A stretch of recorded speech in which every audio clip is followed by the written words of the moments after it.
ආයුබෝවන් දිනපතා විකාශය වන ලංකාවේ ප්‍රථම සහ එකම බෞද්ධ ප්‍රවෘත්ති විකාශයෙන් අදත් ඔබ හමුවන මම ප්‍රසාද් සඳුන් ජීවන්ත ප්‍රථමයෙන් අවධානය පුවත් සිරස් තල වෙත.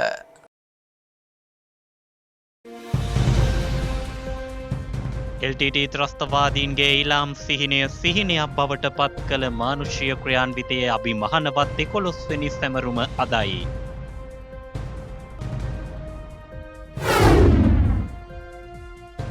ඓතිහාසික මුහුදු මහා විහාරය සංරක්ෂණය කිරීමට රජයගත් ක්‍රියාමාර්ගයන්ට මහා සංඝරත්නයේ ප්‍රශංසාව.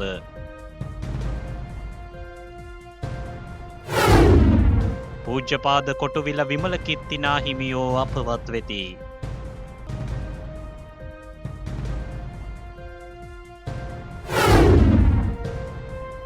කොරෝනාවෙන් ආරක්ෂා වීමට වෛද්‍යවරුන්ට ආරක්ෂිත ඇඳුම් කට්ටල නිර්මාණය ශ්‍රී සම්බෝධි මහා විහාරයෙන්.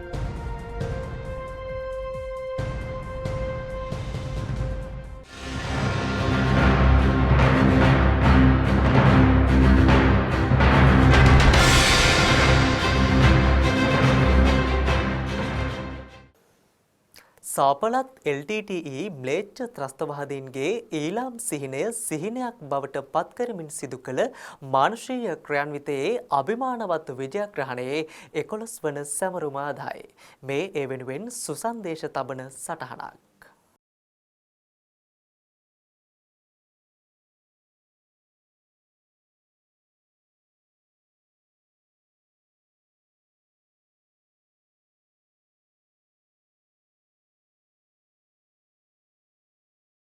එක්දහස් 975 වසරේ ජූලි 27 වනදා එවකට යාපනයේ නගරාධිපති වූ ඇල්ෆඩ් දොරයප්පා ඝාතනය කිරීමත් සමග LTT සංවිධානය මෙරට බෙදුම්වාදී අරගල ඇති කරමින් යුද්ධයකට අවතීර්ණ වුණා.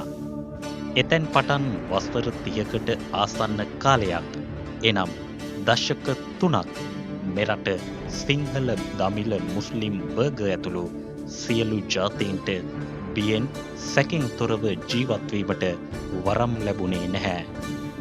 එලෙස යුදගිනි දැල් සමස්ත ලංකාව පුරා දැල්වුණේ පූජනීය මහා සංඝරත්නය, දේශපාලඥයින්, රාජ්‍ය තාන්ත්‍රිකයින්, විද්වතුන් ඇතුළු සිවිල් වැසියන් රැසකට දිවි අහිමි කරමිනි. ඓතිහාසික ශ්‍රී දළදා මාලිගාව, අනුරාධපුර ජයශ්‍රී මහා බෝමළුව, කාත්තන්කුඩිය පල්ලිය, මහා බැංකු ගොඩනැගිල්ල ඇතුළු මෙරට ආගමික මෙන්ම ආර්ථික මර්මස්ථාන රැසකට යුද්ධයේ අමිහිරි අත්දැකීමට මුහුණ දෙන්නට සිදු වුණා. නමුත් වේලුපිල්ලේ ප්‍රභාකරන්ගේ ඊලාම් සිහිනය වෙනත් මාවතකට යොමු වන්නේ 2006 වසරේ ජූනි මාස මාවිලාරු සොරව්ව වසා දැමීමත් සමගයි. ඊට එරෙහිව මෙරට යුද ගුවන් නාවික පොලිස් සහ සිවිල් ආරක්ෂක බලකාය ඇතුළු වීරෝදාර රණවිරුවන් සිවිල් ජනතාව ඉන් මුදා ගැනීමේ අරමුණින් මානුෂීය ක්‍රියාන්විතය ආරම්භන්නේ කළ නොහැක්කක් නොමැත යන නොපසුබස්නා වීරයෙනි.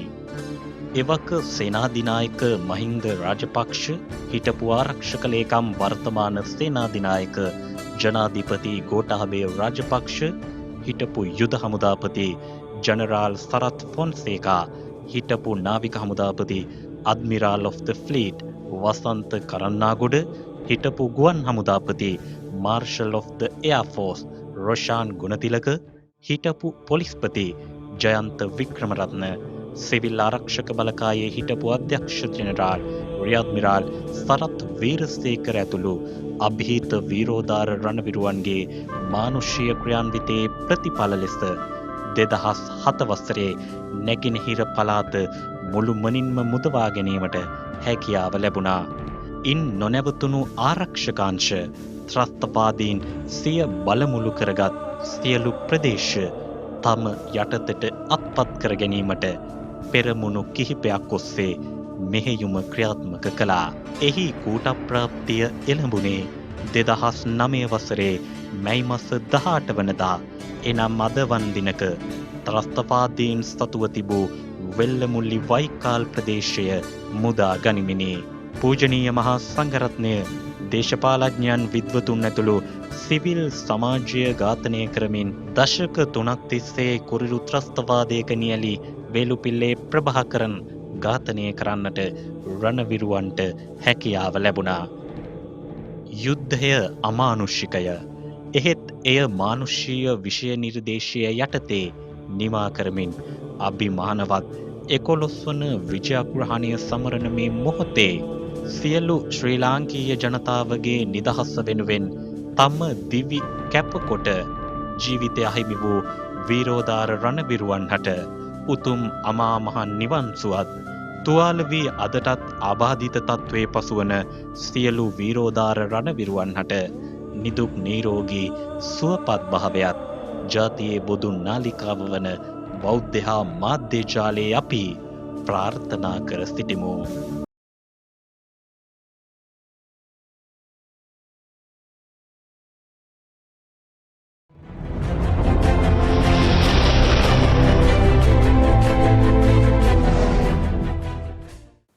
ගම්පහ මහදිසාවේ ප්‍රධාන සංඝනායක වනවාසල පුරාණ මහා විහාරාධිපති කෝට්ටේ ශ්‍රී කල්යාණි ධර්ම මහා සංඝ සභාවේ මහෝපාද්‍ය ආචාර්ය පූජ්‍යපාද කොටුවිල විමලකීර්ති නාහිමියෝ ඊයේ අපවත් වුණා.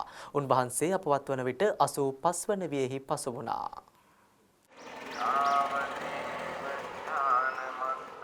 විචිත්‍ර ධර්ම කතිකයාණන් වහන්සේ නමක් ලෙස ප්‍රකට උන්වහන්සේ 1950 වර්ෂයේදී පැවිදි දිවියට පත්ව අවුරුදු 70කට අධික කාලයක් ආගමික ශාසනික සේවාවන් රැසක් සිදු කළ සුපේක්ෂල ශික්ෂාකාමී තෙර නමකි.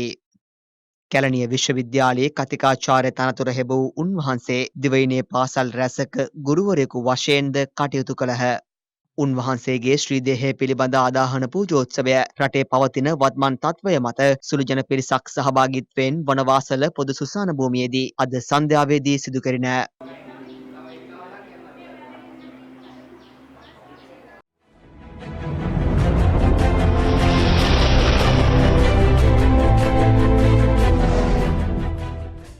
සුවවිරුවන්ගේ ආරක්ෂාව වෙනුවෙන් කොළඹ 7 ශ්‍රී සම්බෝධි විහාරස්ථාන පරිසරයේ විස බීජ හරණ ඇඳුම් කට්ටල නිර්මාණය කිරීමේ වැඩපිළිවෙලක් පසුගියදා ක්‍රියාත්මක කළා. ඒ අනුව අද දිනයේදීත් එම වැඩසටහන ක්‍රියාත්මකයි. කොළඹ 7 ආර්.ජී. සේනානායක මාවතේ ශ්‍රී සම්බෝධි මහා විහාරස්ථානය බහුවිධ කාර්ය මධ්‍යස්ථානයක් බවට වර්තමානයේ පත්ව තිබෙනවා. මා එලෙස සඳහන් කරන්නේ විටක ධර්මදේශනාවන් පටිගත කිරීම, තවත් විටක වේලි ආහාර සලාක ද්‍රව්‍ය ආදිය පිළියෙල කිරීම, ඒ වගේම තවත් විටක ප්‍රජා සත්කාරක වැඩසටහන සඳහා ද්‍රව්‍යමය ආධාර රැස් කරමින් ඒවා වර්ගීකරණය කරමින් ජනතාවට බෙදා දීමේ කටයුතු සංවිධානය වෙනවා. තවත් විටක ඔබ මේ දිනවල දකින සුවවිරුවන් වෙනුවෙන් ආරක්ෂිත ඇඳුම් නිර්මාණය කිරීමේ කටයුත්ත සිදු වෙනවා. දැන් ඔබට මේ දකින්න පුළුවන්කම ලැබෙන්නේ අපි මේ වන විට ශ්‍රී ලංකාව සාමාන්‍ය දෛනික ජීවිතයට හුරු වෙමින් පවතින දෙවන සතිය අද ආරම්භ වුණා. යනු මේ දෙවන සතිය තුල අපි දකිනවා බොහෝ පිරිසක් උදෑසනින්ම තම රාජකාරී වෙත පොදු ප්‍රවාහන සේවා භාවිත කරමින් පැමිණෙන ආකාරය. ඉතින් අදත් ඒ කටයුතු වලට අපිට මේ විදිහට යොමු වන්නට හැකියාව ලැබී තිබෙන්නේ අපේ රටේ ගරු ජනාධිපතිතුමන් අගමැතිතුමන් ප්‍රමුඛ සුවවිරුවන් රණවිරුවන් ඒ තත්ත්වය අපට උදා කර දී තිබෙන නිසා. එහෙමත් නැත්නම් මේ වන විට කොරෝනා වෛරස් ව්‍යාප්තිය බොහෝ දුරට පාලනය කරගන්න සමාජයේ යම් බොහෝ දුරක පාලනයක් තිබෙනවා. ඉතින් මේ පාලනය තුළ අපට එළියට බැහැලා සමාජයේ දෛනික කටයුතු වලට නිරත වෙන්න පුළුවන්කම ලැබෙනවා. ඉතින් ඒ අය ආරක්ෂා කිරීම අපේ යුතුයකම වගේම වගකීමක්. ඒ නිසා තමයි සම්බෝධි විහාරස්ථානයේ අදත් සුපුරුදු පරිදි මේ විදිහට සුවවිරුවන්ට වෛද්‍යවරුන්ට මේ ආරක්ෂිත ඇඳුම් නිර්මාණය කිරීමේ කටයුත්ත ආරම්භ කරලා තිබෙන්නේ. ඉතින් සුසන්දේශ පුවත් විකාශය වෙනුවෙන් අපි හැමදාම අපේ ප්‍රවෘත්ති විකාශයේ ඉඩක් වෙන් කරනවා මේ කටයුත්ත ඔබට පෙන්වන්න. මොකද මේ සම්බෝධි විහාරස්ථානයේ බෞද්ධ සංගමයේ පිරිස මේ කටයුත්තට අපට සහයෝගය කරන්නේ කිසිදු මූල්‍ය අපේක්ෂාවකින් තොරව ශ්‍රම ශක්තිය යොදවලා. ඉතින් ඔවුන්ට සිදු කරන ගෞරවයක් විදිහට තමයි අපි මේ විදිහට මේ කටයුත්ත ඔබ වෙනුවෙන් sannivedanaya කළේ.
ඓතිහාසික මුහුදු මහා විහාරස්ථානය සංරක්ෂණය කිරීම සහ එම ස්ථානයේ යුද හමුදා අනුකණ්ඩයක් ස්ථාපිත කිරීමට පියවර ගැනීම ඇතුළු රජය ගෙන ඇති සමස්ත වැඩපිළිවෙල අගය කළ යුතු බව පූජ්‍යපාද මාගල්කන්දේ සුදත්ත ස්වාමින් වහන්සේ පවසනවා.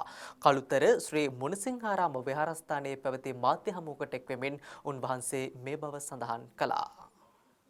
ඓතිහාසික සහ පුරාවිද්‍යා වටිනාකම් වලින් සමන්විත මුහුදු මහා විහාරස්ථානය සංරක්ෂණය කරමින් එම ස්ථානයේ යුද හමුදා අනුකණ්ඩයක් ස්ථාපිත කිරීමට රජය විසින් පියවර ගෙන තිබෙනවා. ඒ අනුව මුහුදු මහා විහාරස්ථානය සම්බන්ධයෙන් වර්තමාන රජය ගෙන ඇති සමස්ත ක්‍රියාවලිය අගය කරමින් මාධ්‍ය හමුවක් පැවැත්වුණා. එහිදී පූජ්‍යපාද මාගල්කන්දේ සුදත්ත ස්වාමින් වහන්සේ මෙලෙස අදහස් පළ කළා. මේ වෙනකොට අපිට වාර්තා වෙනවා පොතුවිල් මුහුදු මහා විහාරයේ සතු ඉඩකඩම් බලහත්කාරයෙන් ඇතන් කල්ලි කණ්ඩායම් අත්පත් කරගෙන තිබෙන විත්තිය අපිට වාර්තා වුණා. දිගින් දිගටම ජාතික සංවිධානය හැටියට භික්ෂුන් වහන්සේලා හැටියට මේ කාරණාව මතු කරා. වගකීම් යුතු මාධ්‍ය ආයතන මේ සඳහා හඬ අවදි කරා. මේ වෙනකොට අපිට වාර්තා වන විදිහට අතිගරු අග්‍රාමාත්‍ය මහින්ද රාජපක්ෂ මැතිතුමාණන් විසින් ඒ බලහත්කාරයෙන් අත්පත් කරගෙන ඇති සියලු ඉඩකඩම් රජයට පවරා ගැනීම සඳහා තීන්දුව తీරන අරගෙන තිබෙනවා. ඉන් අනතුරුව ඒ ඉඩකඩම් විහාරස්ථානයේ සතු කිරීමට කටයුතු කරන විත්තිය අපිට වාර්තා වී තිබෙන එක නිසාවෙන් ඊ타ත්ම සතුටට පත්වන කාරණාවක්, ඊ타ත්ම හොඳ කාරණාවක්, ඊ타ත්ම පැසසිය යුතු ආකාරයෙන් තීන්දුව తీරන අරගෙන තිබෙනවා. අපි පුණ්‍ය අනුමෝදනා කරනවා, අපි පින් දෙනවා.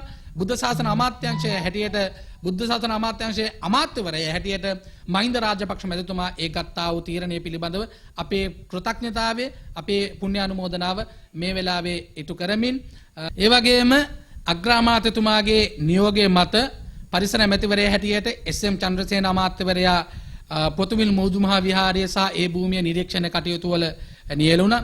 එහි ප්‍රතිඵලයක් හැටියට එහි ප්‍රාදේශීය ලේකම්වරයා දිසාපතිවරයා ඇතුළු හැමදෙනාම මේ සඳහා කැඳවලා විශේෂයෙන් වෙරළ සංරක්ෂණ දෙපාර්තමේන්තුවේ නිලධාරීන් කැඳවලා අවශ්‍ය කරන නෛතික ක්‍රියාමාර්ග ගන්නට කටයුතු කරලා තිබෙනවා.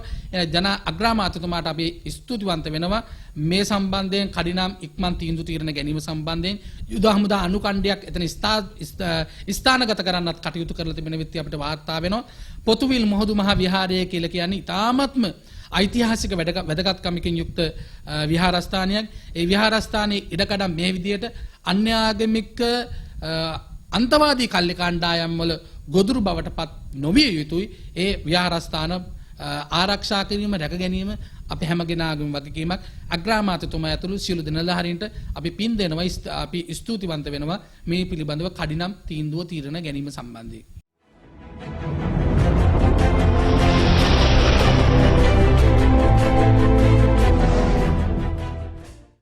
මෙරට ප්‍රථම ඉංග්‍රීසි දහම් පාසල වන ශ්‍රී සම්බෝධි ඉංග්‍රීසි දහම් පාසලේ අධ්‍යාපනය ලබන දුවාදරුවන්ගේ දත්ත යාවත්කාලින කිරීම සඳහා විශේෂ නිවේදනයක් දහම් පාසල් පරිපාලන මණ්ඩලය මගින් නිකුත් කර තිබෙනවා. මෙරට ප්‍රථම ඉංග්‍රීසි දහම් පාසල වන ශ්‍රී සම්බෝධි ඉංග්‍රීසි දහම් පාසලේ දැනට අධ්‍යාපනය ලබන දූදරුවන් විසින් තමන්ගේ සම්පූර්ණ නම, දැනට දහම් පාසලේ අධ්‍යාපනය ලබන ශ්‍රේණිය සහ තමන් හා WhatsApp මගින් සම්බන්ධ විය හැකි දුරකථන අංකයක්ද සහිතව මෙම මාස 22 වෙනිදා හෝ එම දිනයට ප්‍රථම අපගේ WhatsApp දුරකථන අංකය වන 071 486 25 75 යන අංකයට හෝ අප මාධ්‍ය ජාලයට පැමිණ එම තොරතුරු ලබා දෙන ලෙස දහම් පාසලේ විදුහල්පති ශ්‍රී සම්බෝධි මහා විහාරාධිපති පෞද්ගල මාධ්‍ය ජාලයේ අධ්‍යක්ෂ පූජ්‍යපාද බොරලන්දේ වජිරඥාන ස්වාමින්ද්‍රයන් වහන්සේ ප්‍රමුඛ පරිපාලන මණ්ඩලය කාරුණිකව ඉල්ලා සිටී.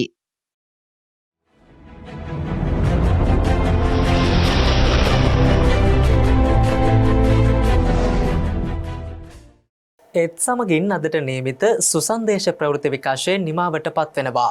YouTube සහ සුසන්දේශයේ Facebook පිටුපොස්සේ දිනපතා විකාශය වන ලංකාවේ ප්‍රථම සහ එකම බෞද්ධ ප්‍රවෘත්ති විකාශයත් සමගින් ඔබට දිනපතා එක්විය හැකි. ඔබ සැමට සුබ රාත්‍රියක්. සම්මා සම්බුදු සරණයි.